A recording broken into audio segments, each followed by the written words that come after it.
Hello, and welcome to A Postdoc's Journal, the show that takes you through my journey into and eventually out of academia as a postdoctoral research scientist. My name is Simit Patel.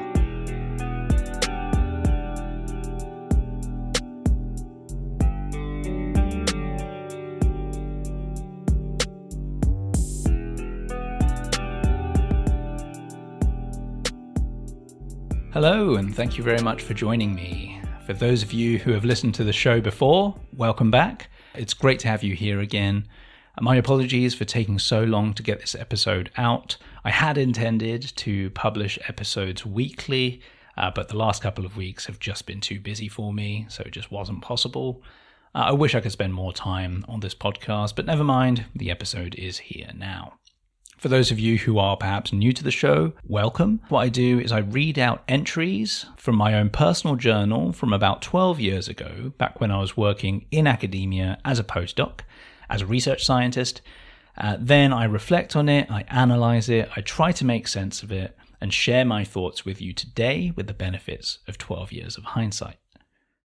So if you are a student or a postdoc, or just someone struggling with the emotional side of working in academia, or as we discussed last week, if you do not work in academia, but you are curious about academia, or if you're just someone struggling with the emotional side of going through work and life, whatever work you do, I hope that by sharing my own personal experience with you, that helps you to feel a little bit less alone.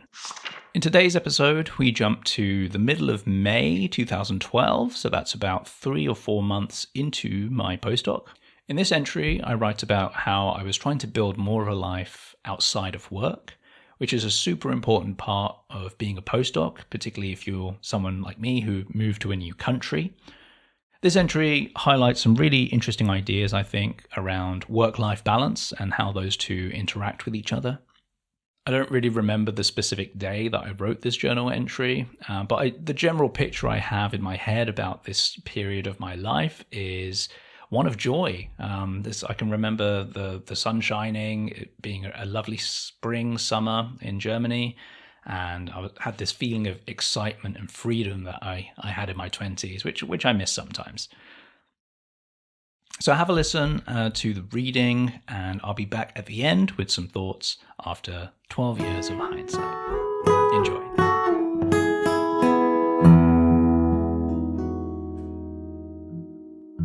May 10th, 2012. Right. Finally, I found some time and a place to write in this thing properly. Where to start? In general, my life seems to be coming together a bit more now. I've been in Frankfurt for more than 3 months now. I always knew it would take time, so I think it's more or less going according to plan. Fuck knows what the plan actually is, though. I think I have some idea of the plan on some deeper level. I've started making friends outside of work, and music has been going well too. I've gone acoustic now. I'm just another singer-songwriter guy you might see at a random open mic night. I did my first open mic night in Frankfurt just a few weeks ago. It went really well. I made some new friends, and I walked away brimming with confidence. I've been jamming with my boss too, which is really cool. I've started German evening classes as well, 2 nights a week. I think it's going okay, but I do struggle with a lot of the details. Things still aren't working for me in the lab. Why won't the fucking DNA cut? It's such a student, schoolboy mistake to make. Why can't I get a simple restriction digest to work? With all my experience as well. I'm very worried about meeting any of my colleagues because the inevitable question will come up. How's it going?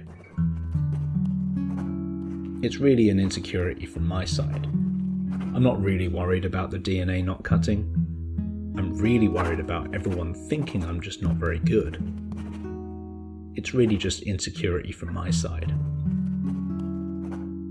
What people think of you is so important in this line of work. I would be so happy if work was going well. Then I could really enjoy and revel in the life half of the work-life balance. I want to feel like I've earned it, like I deserve it. I find it difficult to enjoy the other aspects of my life outside of work if work isn't going well. I've got these 2 papers that I've been pouring a lot of effort into. I see it as compensation. I feel so bad about not delivering in the lab that I need to feel like I'm at least delivering on something. Ah shit. I was in a really good mood before I started writing about work. That's really put me off now.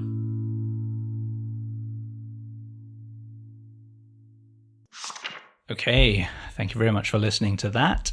As usual, I've written down some notes after reading that back and after hearing it back. It sounds like I'm actually in a decent place in my life at this point. I seem relatively happy for the most part. I'm still struggling with a few things, of course, but for the most part, this just sounds like me enjoying my 20s. So it's quite nice to tap back into that sense of sort of freedom and excitement that I had in my mid-20s. So I quite enjoyed hearing this one back. Before we get into the reflection, I want to ask you a quick question. Do you ever worry about your paper being rejected because the English isn't good enough? One thing I've always been good at is writing, but I know not everyone finds that easy. Perhaps English isn't your first language, or for some reason, the words you write just don't quite capture what you want to say. Good English can enhance your scientific credibility, increase the chance of your article being accepted, and speed up the peer review process. Whether you're a research scientist, a scientific writer, or part of a dynamic biotech company, I want to help you with my professional copy editing and proofreading services for scientific English.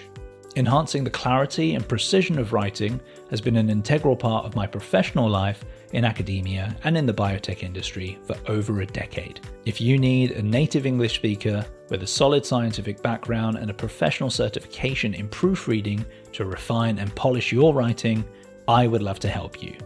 Please visit simitpatel.com, that's simitpatel.com for more information. Thank you, and now back to the show. So if you didn't already know this about me, I do play guitar and I do sing. In fact, most of the music you hear in this podcast is me playing guitar and singing, not the introduction music. I got that from freesounds.org. But the song at the end and all the underscoring you hear in most of the episode is me. So music is something I was doing quite a lot back then. And this was a bit of a pattern for me. You know, I would move to a new city, I would do open mic night, and then I would find good things would just happen after I do that. It was my way of settling into a new place wherever I moved to. I would meet cool people, I'd be invited to things, and good stuff would happen. And the same thing happened when I moved to Frankfurt. I started performing, doing open mic nights, and then I met some fantastic people, and I was really enjoying my life. I also mentioned I was playing guitar and I was singing with my boss as well, which was really cool. So I have really fond memories of sort of jamming and singing together at work on the balcony sometimes in his office.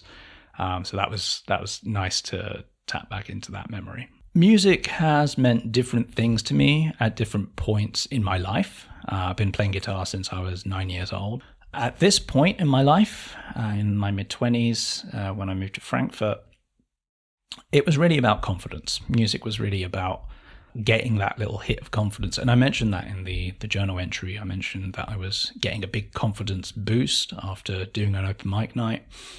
And that's how I was using music at the time. I was it was an exercise in bravery. You know, it was a way of sort of proving to myself that I can go do scary things. I could go on stage and sing and perform songs that I had written and things like that.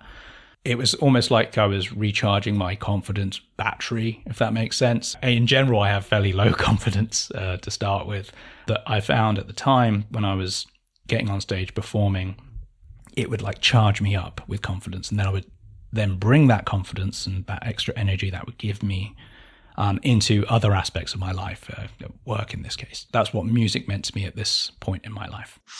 You can tell that my mood gets worse when I start writing about things not going great in the lab. I started off this journal entry in a pretty good mood and then ended pretty badly. So at this point, things still weren't going too well for me in the lab. Now, after my little epiphany last week, if you remember back to episode 4, I started to feel better about my issues I was having at work after opening up. I was thinking of it more objectively. I got rid of that sort of self-blame mode that I was just doing by default. But unfortunately, it looks like it's back again. That seems to be my default mode. And this is a bit sad to see, seeing this play out between episodes 4 and episodes 5. I can just see myself not learning the lesson that I learned in episode 4. So that's a shame. It's just sad to see me slip back into my sort of default mode of self-deprecation and self-blaming. At this point, I was getting to the point where I didn't really want to talk to colleagues anymore because I was afraid that they would ask how I'm doing, and then I'd have to explain all the problems I was having. Now, avoiding colleagues in general it can be a sign of many things. It could be rooted in interpersonal conflict at work. It could be because of a toxic working culture. It could be a sign of burnout. It could mean lots of things. In my case here, it was a sign of stress getting worse, really, and my own tendency towards introversion. Now, in general about introversion, I've debated many times about whether my introversion is a good thing or a bad thing. Those of you who are more introverted know what I mean. Sometimes it can feel like the source of your greatest power, but you can see how it can be a source of absolute misery as well. And even with hindsight, I still don't know, to be honest, whether it's a good thing or a bad thing to be introverted. I still struggle with that question today. Objectively, looking back on a 27-year-old Simmet, it was a bad thing at this point in this particular context. Like I was letting myself sink deeper and deeper into that hole, even when I had sort of learnt that lesson that you shouldn't keep everything bottled up so much and you should talk about things more, maybe behave a bit more extrovert. I learned that lesson that we talked about in the last episode. I didn't really put that into practice here. So I think this is a case of introversion being a bit of a bad thing in this case. I think on reflection, I wish there was more of a culture of sharing failures and talking about things just going wrong in academia, and I suppose in all workplaces. I've already talked a little bit about how I've always had a bad relationship with failure. With hindsight, I think one thing that would have really helped me is having a culture, a working environment around me which made it okay to share failures and just being able to talk about things not going well in a safe sort of non-judgmental space. I've never really experienced that in any workplace I've been in. Maybe it's a societal problem. I don't know. So if you are a professor or if you are a group leader as well, my advice to you is to have, a weekly meeting about everyone sharing their failures and just to try and normalize that work culture. I was analyzing myself a little bit here in this entry, and I still stand by it today. I realized that I wasn't actually worried about the DNA not cutting in the lab. I was more worried about what people thought of me. This again comes back to that insecurity issue I have. Now, normally I think about insecurity as a bad thing, right? It's something that holds you back. It's often something that's perceived and not real. But in this journal entry, I think I made a good point about how it is important what people think of you in academia, I suppose, in all work environments. And this got me thinking a little bit differently about insecurity. I think this is actually a nice example of how insecurity can be a very adaptive behavior. It's not just there to make you feel terrible all the time. That's what can end up happening, but there's actually a function to insecurity, and I think it's important to understand that function. In the case of academia, and I think a lot of lines of work, your reputation is really important. In order to sort of survive in your work environment, it actually is important that your colleagues think that you're good and think you're competent. That's a valid thing to be worried about because you need that to survive in that work environment. So on reflection, I'm not going to punish myself for letting myself be insecure at this point about worrying about what my colleagues think of me, because I honestly think it was a legitimate concern to be perceived that way by your colleagues. Now, there are times in work environments where your colleagues' judgments are unjustified, or they're judging you based on values that don't agree with your own values, and that can be a very toxic work environment to be in. I'm just saying that it is possible that those judgments can be legitimate. You do need to get along with your colleagues. You do need to prove you're competent. You do need to be good at your job in order to succeed at your job. But I think overall, this isn't necessarily just an academic specific problem. I think all walks of life require you to be perceived well by your colleagues and for people to think you're competent. What I think is really important is perspective. So understanding how big or small of an issue the insecurity actually is. In the ancestral environment, when we were evolving, if everyone thinks you're a bit useless, you might be cast out of the tribe. You might be given less access to food and resources, and you'll struggle to survive. Now, in academia, what's the worst that can happen? You may not become a professor. You might be cast out and forced to leave academia. And on reflection, that was actually the best career move I ever made. So if the worst possible thing that could happen is actually the best thing that can happen to your career, is that really so bad? So in that journal entry, I did make reference to needing to feel like I've earned my happiness through work. So this is that connection between work and life. So at the time, I had this belief that I only deserved to be happy in life if work was going well. And then I could only enjoy life if work was going well too. I know now that attaching too much value to your work is a very bad thing. Sooner or later, you realize that that's the wrong route to go down. It's taken me a long time to figure that out, but I'm pleased to say that right now in my life, I've reached a point where I'm having a better relationship with that belief. Right now, I'm very actively working to live my life according to my values, not just have it all be about work. And work is just one way of living according to your values.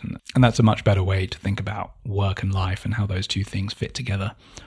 It is interesting to see a younger version of myself go down what I know now to be the wrong path in terms of that relationship between work and life and happiness. It's a little concerning, but I know that it ends well because I've ended up where I am today and I'm much happier today and have a much better relationship with that belief. But it's just interesting to see myself go through the process of trying to figure that out. And that's what your 20s is for, and what your 30s is for. In my case, is trying to figure all of those things out. A general theme, I've already touched on this. I actually find it quite funny how I started off feeling really good at the start of this journal entry and then felt pretty terrible at the end. This is sometimes I would say the danger of journaling. I've been journaling for a long time and it's been extremely helpful for me in a lot of ways, but it's been extremely unhelpful for me in a lot of ways as well. Often I end up feeling much worse after journaling. It's just that spending too much time with your own thoughts can be a dangerous thing. Again, this is another argument against introversion and how that can be a bad thing for you. You can't just solve every problem just by journaling about it. It's not always the best solution. So there you have it. I quite enjoyed revisiting that journal entry overall. It was nice to tap back into that sense of freedom and excitement that I had in my mid-20s. I've more or less lost that in my life now today, so I'm really grateful for having a journal that allows me to access that feeling again. I like how reflecting on that journal entry also got me thinking differently about certain things like insecurity and introversion and the relationship between work, life, and happiness. The process of reflecting on those things has actually helped to make my thoughts on those topics much clearer to me now. In the next episode, we have another time jump to October 2012. It's another very short entry, and it looks like I'm having a sort of mid-year review. It looks like I'm struggling with the feeling of everything I'm doing just isn't enough. Until then, thank you very much for joining me. I hope that was valuable for you in some way. Have a great week, and please be kind to yourself. Brood about it, brood until the day, one day I will find the words to say. Thanks again for listening to A Postdoc's Journal. I've been your host, Semit Patel. If you've enjoyed this episode and you'd like to help support the podcast, please share it with others who you think might find it helpful and interesting. You could also leave a review over at Podchaser or on Apple Podcasts. If you can relate to anything in this episode, or if you have your own take on this journal entry, I would love to hear from you. Please feel free to reach out to me on LinkedIn, Instagram, or Blue Sky. Links to all my social media are in the show notes. Thanks again.